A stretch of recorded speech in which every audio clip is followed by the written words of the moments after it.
A Clean Death by Jamie Brindle. Dig for the bones, shouts Commander Cross, and the men do as they are bid. Before long the air is full of dust, and not a hand there that is clean. Sweat sticks, heart hammer, and the sun beats down heavy and uncaring. It is Bance who strikes the hard white, pulling back at once like he has been bitten, and giving a cry like a babe. Commander Cross comes a-running, pushing forward while those around draw back. He reaches down and heaves up the find in one weather-beaten paw. It is a thigh bone. "Here we have it, lads," says he, waving the thing aloft. "We've found him." He turns and starts scraping in the dirt with his own two hands, which is just as well because no one else would go near for gold or a clean death.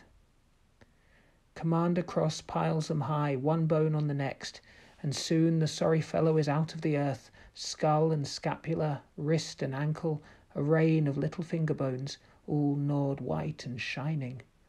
Not a scrap of flesh is to be seen. Only when all is found does Commander Cross stop. The air is very still, and the men make not a sound. They are standing there, hands on shovels, tense and full of fear. "Time for the music," Cross tells them. The commander looks around, and not a man of them will meet his eye. Jennings is the first. Slowly, reluctantly, he steps forward and reaches into a deep pocket. He pulls out the bells and starts them to sing.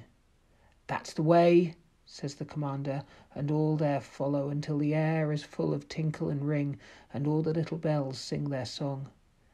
It is a music of far away, a music from across the ocean on the other side of the world.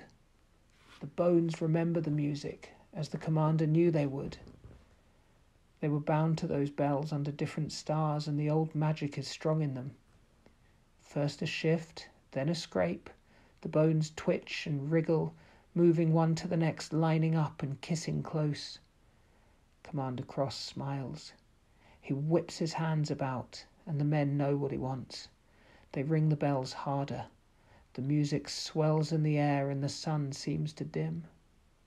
Commander Cross watches the bones rise and remembers the day he was robbed. She is long and limber, hair cut short and dark eyes that smile from out her liar's face. Old Tom is a fool, and the woman, she takes him for one. Cross knows her name, but never will he call her by it. Oh no, not again, never again. Once burnt, he thinks to himself, once burnt will not near the fire so eager. And yet Cross has what the woman wants. If she can't get it herself, well, maybe old Tom will do. She speaks soft words in his ears. Her breath is warm, and her body is warm, and her eyes, they dance so merry. Old Tom is enchanted and overcome. He feels young again, a false and rotten flush of youth 60 years departed. The blood is thick in him. The woman has whipped it up. It is Tom who creeps into his commander's bedroom, who slips a hand beneath the old coat and plucks away the box. And why didn't Cross wake? For the life of him he couldn't say. No doubt the woman is behind that too. When he finally shakes the slumber off, old Tom is gone, and so is the woman. A foul wind blows the wrong way into port, and there is no hope of giving chase that day. Pursuit then was a long, slow, cold thing, over water countless fathoms deep, through dark days and dry days and days beneath this strange hot sun. Cross and his men came after, and all the whiles the bells sang them the way, as surely as they called to old Tom now. The bones form up, unquiet and sorrowful. The men know well that have a clean death old Tom did not. There is no gold here either, though that is not what the commander wants. No, what Cross wants is a parley. He waves a hand to all the men, dampening, and they hush their bells. Now Cross pulls out his own bell, a tidy, pretty thing, all of silver wrought, and with a high, clear sound to it that each man feels cut right to the heart of him. Old Tom moans, a whisper of dry dust twisting off the ground and out through alabaster jaws, and the men, they all step back. "Hear me now, old Tom," says Cross, and his words are poisonous sweet. "Your death wasn't clean, and your bones are gnawed, and I call you now with my bell." Dust shimmers in the sun. The eyes of the hollow skull show blue sparks in black shadows. "Oh, stop the ringing," pleads the thing that was Tom. "My bones itch and burn with the song. Oh, please, oh, please." "Itch and burn they surely do," says Cross. "What less for a traitor? What less for a thief?" The skeleton extends a hand, pleading. "She took it," says Tom. "She took it, and oh, a knife for me. Nothing but a knife for poor Tom." "Where?" says Cross. The jawbone sighs and more dust spills out. There is only silence. "Tell!" Cross shouts, holding up his silver bell. "Not so far," croaks the skull at last. "Oh, but won't you give me peace? Won't you promise old Tom that?" Cross shows his teeth, but the smile he gives is cold. "Once I have the woman, and once I have my box, then we can talk of peace," Cross tells the bones. "Now, where?" The thing that was old Tom is silent, but one skeletal arm reaches out, a finger pointing up into the hills. "Good," says Cross, and lets down his bell. The bones tumble to the ground, the strings cut, silent and still. "Into the chest and away," Commander Cross tells the men, and the men jump too. Up high, just one of the precious crystals, some spilled blood, all the right words. The sound of bells, a sharp knife that cut each man to the bone. Cross can still taste it whenever the bell sounds, exotic and awful, like lightning. It sticks to his tongue, it floods his mouth. Why did he ever let the woman see it? She talked to him all slick words and soft beguiling. She is someone in whom the old music rings true. His bells will never work on her. She knew the value of what Cross carried.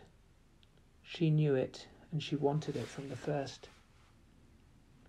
She has taken it, but soon it will be his again. First they climb the hills, then they reach the trees beyond as dusk is gathering. Some of the men are for staying outside the forest until morning, but Cross will have none of that. "Are you afeard, boys?" he taunts them. "After all these league, all these days and months, you would sit and shiver here?" The men grumble, but not one will stand against Cross. Hard words are one thing, and the bells are another, but Commander Cross is the devil himself when roused, and he carries 2 wicked knives at his belt, always thirsty. They pass beneath the eaves, and the forest swallows them up. It is dark and damp inside. The air is heavy with rot and musk and the weight of green things growing silently. They follow a path, Cross leading the way, and soon it is so dark that each man must keep a hand on the shoulder of the one in front.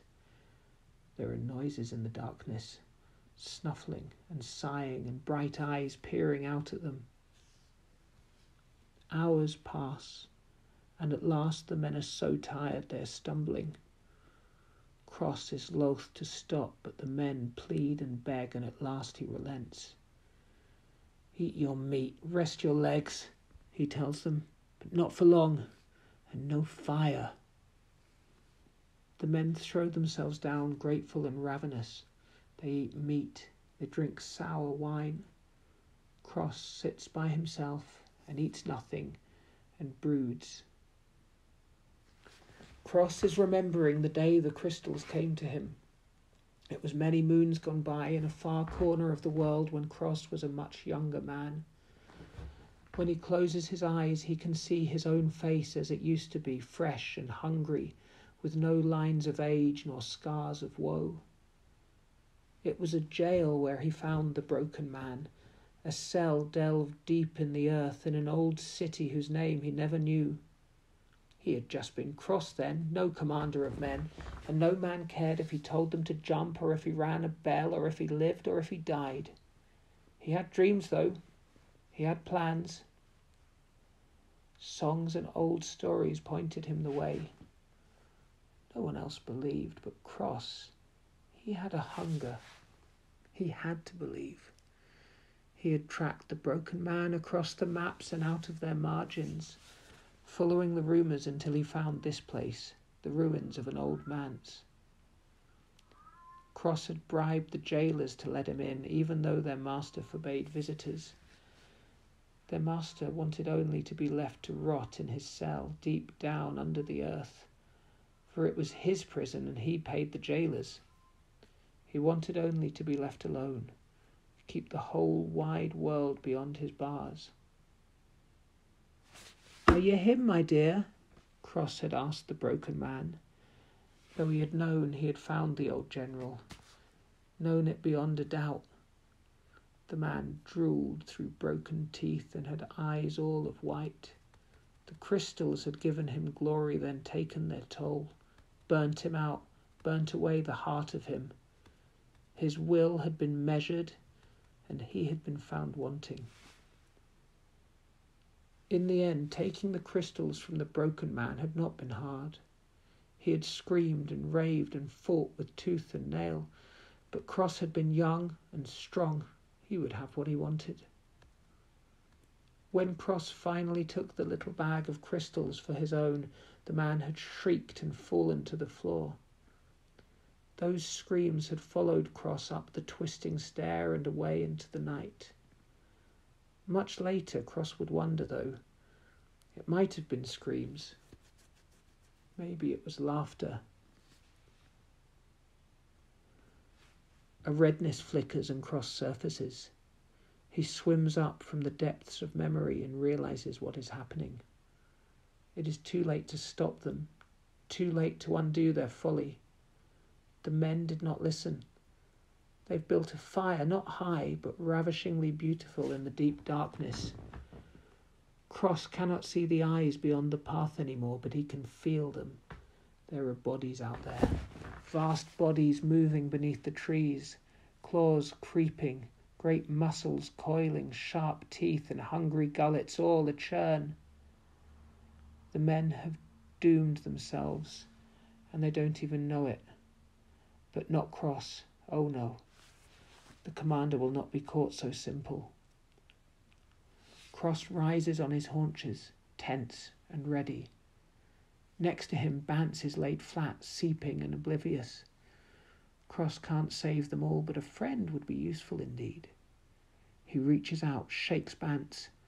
When he stirs, Cross claps a hand to his mouth and pulls them both to their feet. Bance's eyes are wide and full of fear. Cross waits, and he waits, and he waits, and things from the wood fall out of the darkness. They are silent and deadly, and the men have no time even to scream. At the first stir of air, Cross is away. Bance is left to come after, and come he does, scrambling and desperate, for he has caught a glimpse as the creatures close. He would not see that again, not for gold, not for a clean death, which he certainly will not get if he tarries. Behind them, the crunch of bones and slavering and chewing. Before them, the silent darkness of the ancient trees. Cross keeps to the path. He runs and runs. At last, morning overtakes them. The trees have thinned. Sunlight shimmers down through the leaves and dapples the path. What of the others? Bance wants to know. What of the bones of old Tom? Old Tom has other bones to keep him company, Cross tells him. Worry about your own bones. On they travel, walking now. They are getting close. Cross can feel the woman. He can feel the crystals. They sing to him. He thinks of that first night many moons ago, the night they spent together. He thinks of her face. She was more than pretty, of course. She was beautiful, with her short hair and long legs, eyes that swam with darkness and secrets. She was merry and fey. Cross had to have her. But he had been deceived. He had thought that he was the one doing the chasing, and he had been wrong. He had shown her his treasures, shown her the wonderful crystals, and he thought he was wooing her, trying to impress. And then he had made the mistake of letting her take a crystal and put it in her own mouth. He thought of the way she had fought him, will against will, beneath a sky that crackled with strange energies, and the lines she had gouged deep in his mind moan at the memory.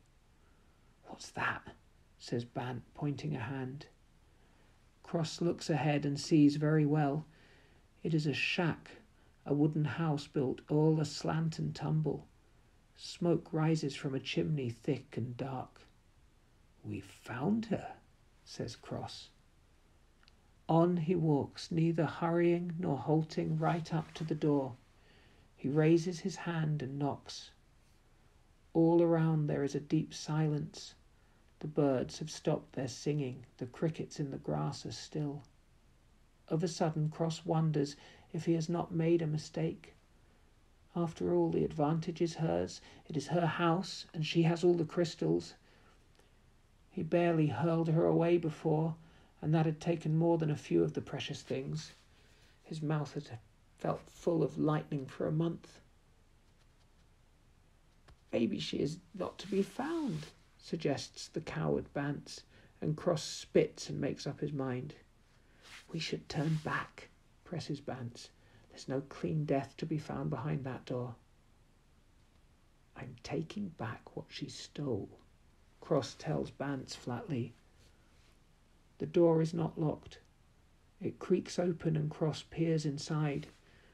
There is darkness here, so thick it is like the flesh of a living thing. But Cross is no coward, oh no. He bars his teeth and pushes forward, parting the inky blackness before him. He has stepped only a little way when the door behind him slams shut. Cross can feel his heart hammering, but he forces a smile. "Show yourself, my thieving lady," he says, voice low and fingers on his knives. "Or are you afeard?" Only silence greets him, a great weight of it in the utter dark. "We should go," says Bants. "Go then," says Cross, scorning. "I don't need you." Bants turns to scramble away, but Cross is very fast. The darkness here is so raw that not a glint or glimmer betrays the blade as Cross dances around and plunges it into Bants's neck. Bants howls and crumples to the floor. Cross takes the measure and ends the screaming with his second knife. He doesn't need Bants, that's true. What he needs is blood. What he needs is a death. Taking out his silver bell, the same bell he bound long ago with the crystals, Cross rings it and says the right words and licks the blood from his blades. "You should have come quicker," says Cross, and his voice is deeper, darker, filled with the strange echoes that Bants's death has brought. "Might have been you had a chance. Now there is none." For a moment, silence. Then a note sounds, and with the note the darkness is diminished, pulled back, folded on itself, tucked away in the corners of the room. Light shimmers, Cross blinks, and then she has come. The woman is there, short hair, and her eyes a dreadful fell, and around her neck she wears a jewel made of crystals Cross knows well. He grins. "I've come for what is mine," he tells the woman. "Give it now, for I am tired of games." "Will I get tired of this?" the woman says, as if talking to herself. "Perhaps, Perhaps when the world has changed again and I wish for a different dream, for a different telling. For now, though, I find this fitting. What better punishment for one who dared to steal magic from those who was old when the world was young? What are you? Cross tries to say, but the words shuffle out of his mouth like broken soldiers, twisted and ugly. The woman sees to hear him anyway, and it is then that Cross remembers the dreadful trick of understanding she always has. She always hears his words, said or otherwise, always, and he only remembers it now, here at the end, which is also the beginning. You could never understand what I am, the woman tells him. Her voice is flat. Nor what I was, what I turned my back on. No, a sheriff's life was not for me. Power that was also a cage, folded back on itself. The crystals. My crystals. Cross hisses the words.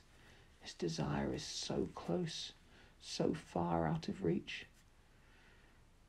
Not yours, she says, and now she just sounds bored. A parting gift they were.